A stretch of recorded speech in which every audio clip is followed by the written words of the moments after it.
Warm greeting, friends. The, now, my this lecture is based on the radiation oncologist with a benign disease. Is sometimes we do not consider that the benign disease is not a part of a radiotherapy treatment, but there are certain disease which we do have option for a radiotherapy, particularly for benign disease. Myself, Major Dr. M.Q. Beg from JK Cancer Institute, bringing the lights on the radiation oncology with benign disease. The radiation is an accepted and approved treatment for few of the benign disease that do not respond to other method of treatment.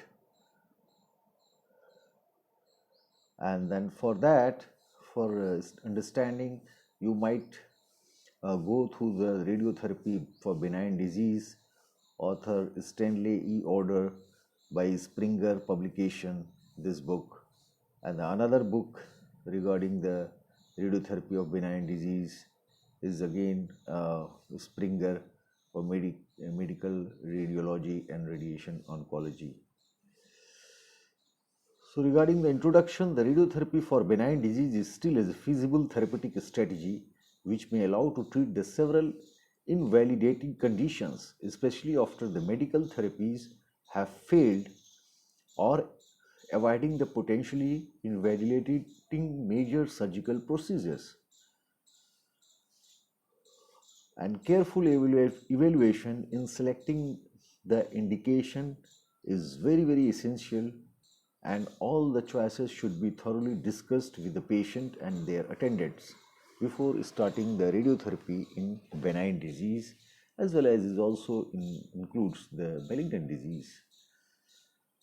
There was a guidelines regarding the radiation treatment for benign disease. Bureau of Radiological Health recommends there are 4 points. First point is, before start of treatment, ensure the quality of radiation, total dose of radiation, overall treatment time of radiation, and also consider by imaging methods the underlying organ at risk. The second point was pertaining to this guidelines that the infant and the children should be treated under the very exceptional circumstances. The underlying organ must be appropriately protected by the help of lead shield, cone, blocks, particularly like thyroid, eye, gonads, breast, bone marrow. Appropriate energy must be chosen according to the depth of the tumor. Like in the third point, the eyes need to be protected, gonads need to be protected, very sensitive organ. 1 gray is sufficient for testicular sterilization and 2 gray for ovarian sterilization. Breast should be protected for over exposure of radiation, because might lead to in the second malignancy and the future malignancy.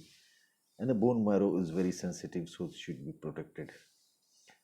So the one by one we'll pick up. That's a certain ocular disorder like pterygium. It has been seen that the post-op recurrence of a pterygium is 20 to 30%. But after adding the post-op adjuvant radiotherapy, the recurrence is decreased up to 1.4% nearly. And commonly, the radiotherapy plaque use strontium-89 given in 3 settings as 0, 7, 14 means 3 doses at 1 week interval. Here you can see the pterygium is encroaching from the outer canthus towards the inner canthus area in a triangular shape. The other disease in eye itself, like Graves' ophthalmopathy, can be given a treatment, because Graves' ophthalmopathy have basically extraocular muscle dysfunction, diplopia, periorbital edema, chemosis, and because of proptosis, lid lag is there. Why proptosis is there? Because there is infiltration of T lymphocytes and the fibroblast in the retroorbital region, and both T lymphocyte and fibroblast are considering as a very sensitive to radiation. Thus 20 gray in 10 fraction radiotherapy is sufficient for that curbing the disease, also protecting the lens by giving the 15 to 10 to 15 degree posterior angulation of the beam by single lateral field. So you can see here the exophthalmos, and then on the CT scan image you can see the infiltration just behind the retroorbital area present, that is the T lymphocyte and the fibroblast clusters are there. The third entity in eye, the orbital pseudotumor, is caused by orbital lymphoma, atypical lymphoid hyperplasia of orbit. So we give basically a dose of radiotherapy dose 20 gray in 10 fraction in 2 weeks for that disease, orbital pseudotumor. For a macular degeneration, the most common and leading cause of blindness in eye, the laser photocoagulation and as well as the USA radiation treatment is given by external beam radiotherapy 10 gray in 5 fraction by 6 MV photon linear accelerator. And also I add the beauty of a linear accelerator, they can have and then a photon or an electron both, so that electron is more suitable for this kind of a tumor because electron having a high dose at the surface area, 90% doses on the surface area, so that it is better to use the electron. Earlier days the kilo voltage used to be used, but now the kilo voltage has become now a history. The skin disorders, the keloids, the skin tissue have a tendency to react with the trauma with excessive production of a fibrous tissue leading to keloids, and a cause of keloid is maybe infection, trauma, burn, surgery. But the recurrent keloid after the surgery required a kilo voltage or a mega voltage treatment dose 10 gray in 2 fractions, means 5 gray per fraction. That's if you treat with an electron, particularly it's a good result. You can see here this scar, but you can go for a surgery, but there are chances the recurrence is there, so we can decrease the percent of recurrence to very minimum level by adding a radiotherapy to this after the surgery. The plantar warts, the several treatments has been recommended. The salicylic acid ointment very effective in 70% cases. Liquid nitrogen, that is cryosurgery, effective in almost 80% cure rate. With the intralesional bleomycin chemotherapy drug, effective in resistant cases, almost 77% case. But the radiotherapy among all has got a best cure rate, almost 87 to 90% cure rate. A dose of 10 gray treatment, if delivered, warts usually fall off within 3 weeks after the radiation treatment. The hemangioma, the skin hemangioma, cavernous hemangioma, basically radiotherapy can be used here. The radiotherapy recommended for those having skin hemangioma for 10 gray 5 fractions, and then hemangioma, more those who are likely to rupture and likely to bleed, so that these tumors are more suitable for giving a radiotherapy. The cavernous hemangioma of a liver is a congenital anomaly, and most people remain asymptomatic unless until the lesion bleeds, which present in 50% cases. Radiation used when the hemangioma is large, diffuse, not fit for surgical intervention, and dose of 20 gray in 10 fraction, or if the response is not up to the level, then the dose can be escalated further 10 gray to 5 fraction to complete the total 30 gray in 15 fractions in order to have a good response with the this thing. Like you can see a cavernous hemangioma on the face of a child, but these the hemangiomas are self-regressing as the boys or girls they grown up, so we do not need treatment here. But there is a treatment required. And then I've already told you the infancy and the children must be extremely very cautious about delivering a radiotherapy. If possible, not radiotherapy.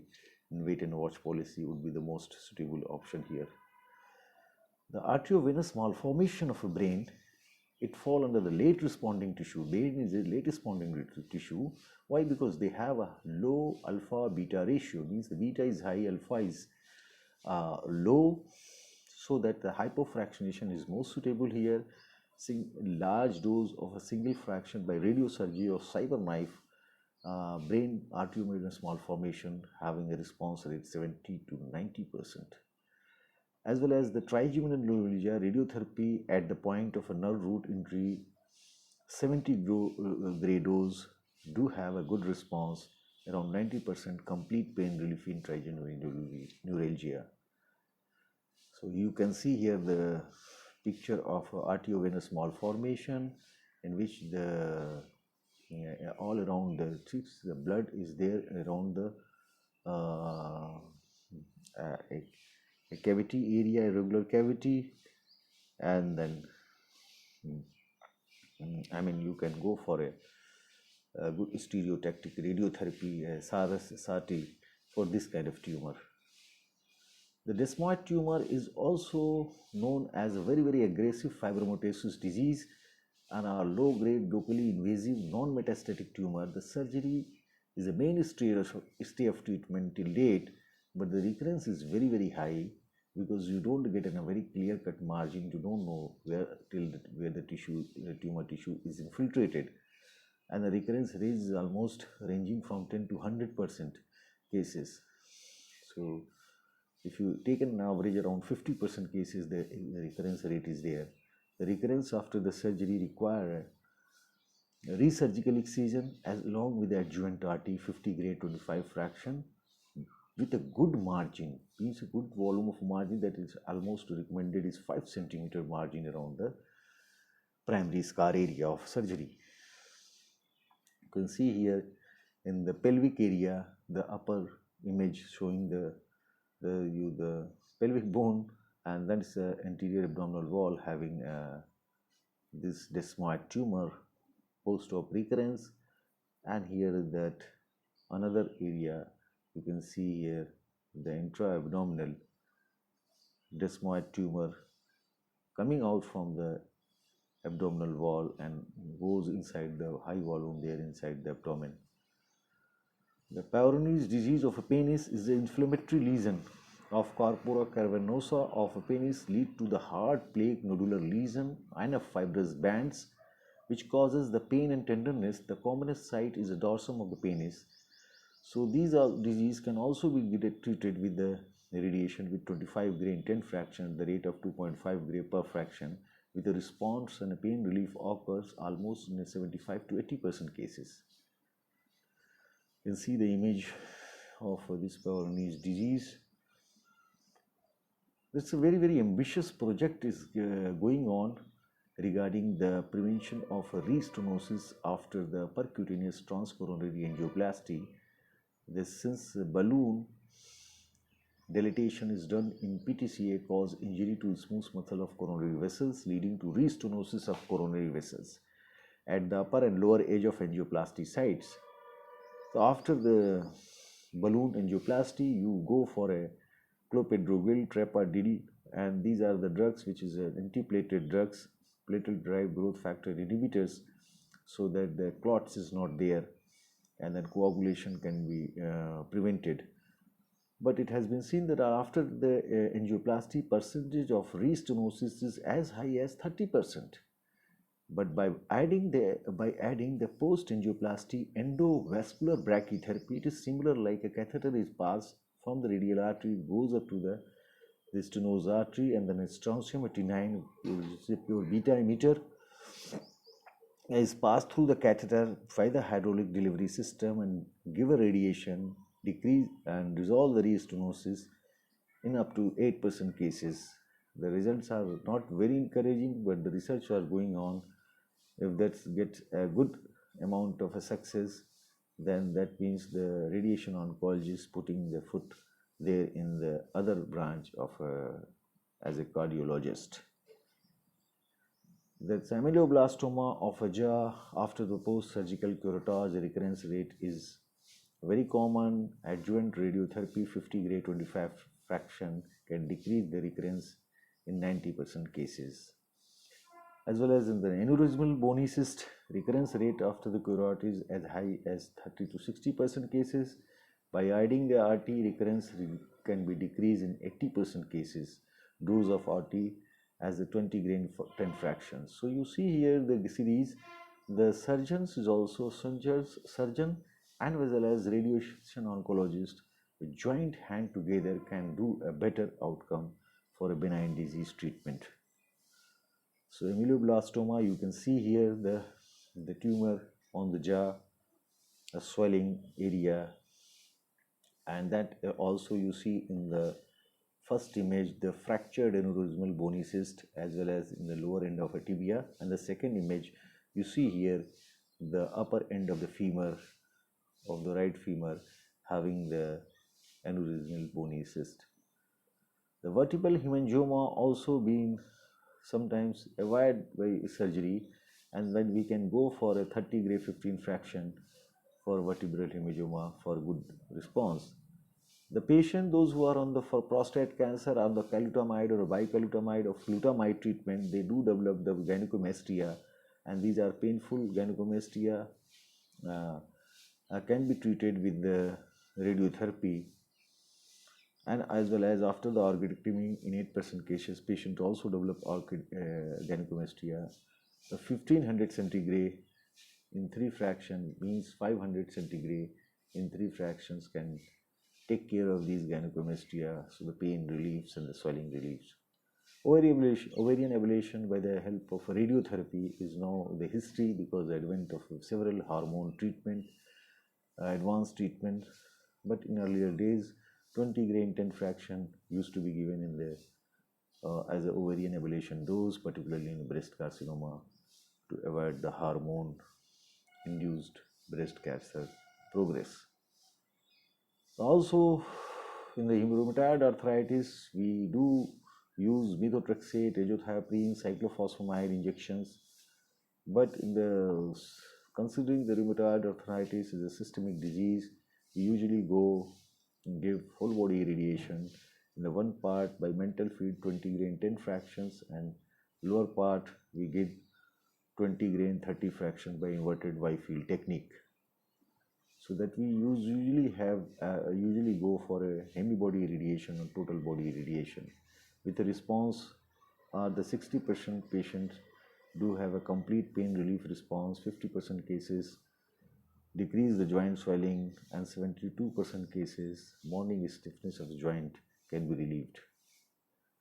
Another very common young boy male adolescent tumor is the juvenile nasopharyngeal angiofibroma, present with nasal obstruction, recurrent episodes of bleeding, epistaxis, and the surgery is the gold standard of a treatment to tumor to be removed in the bulk and in totality. It's a highly vascular tumor. Sometimes RT is advised in the recurrent tumor or in anticipation of excessive bleeding, or a tumor is a large bulky tumor extending up to the infratemporal region. Then we go for a 36 grain 18 fraction by anterior lateral wedge field, and cure rate with the RT alone is in 80% cases. There is inverted papilloma, more common in a male, unilateral disease, clinically present with a firm red gray mass region protruding from the nose and invasion of squamous epithelium and stroma, unlike papilloma which grows outwards. So you can see inverted papilloma of nose here in the other picture CT coronal image. You can see the inverted papilloma filling up the nasal cavity, and then it's goes infiltrating to the maxillary region. Nasal septum is deviated, and then other disease which we usually have radiotherapy intervention is a benign disease. The eosinophilic granuloma is basically a Langerhans histiocytosis, and then it's basically autoimmune disease that makes your child body produce too many white blood cells that usually fight infections. So the opportunistic infections are more common here in the eosinophilic granuloma, and then is present in the bony lesion is a single solitary lesion. Presence with the Langerhans giant cells is a hallmark of this type of benign disease. That's a Langerhans cell histocytosis. If lesion present in the vertebra or base of skull or a skull, radiotherapy response is 90 to 100%. You can see here in the eosinophilic granuloma of a femur, right femur, in the middle of the right femur shaft. You can see here eosinophilic granuloma, or also you see in the arrow in the cytology image of the cell lines, you see here the giant cells present with a large nucleus, that is Langerhans giant cells. You can see here in the image, then skull, the lesion present as eosinophilic granuloma. The male-female ratio in eosinophilic granuloma is found to be 2:1 ratio, usually occur 1 to 3 years of age. It means a premature age. It usually happens, and the treatment is surgical curettage with a cure rate of 50%, as well as we go for intralesional steroid like methylprednisolone. But surgical failure option, we have radiotherapy option. 6 grade 3 fraction is strongly advised in case of this kind of tumor. So very low dose is required in fact. So thank you very much, friends.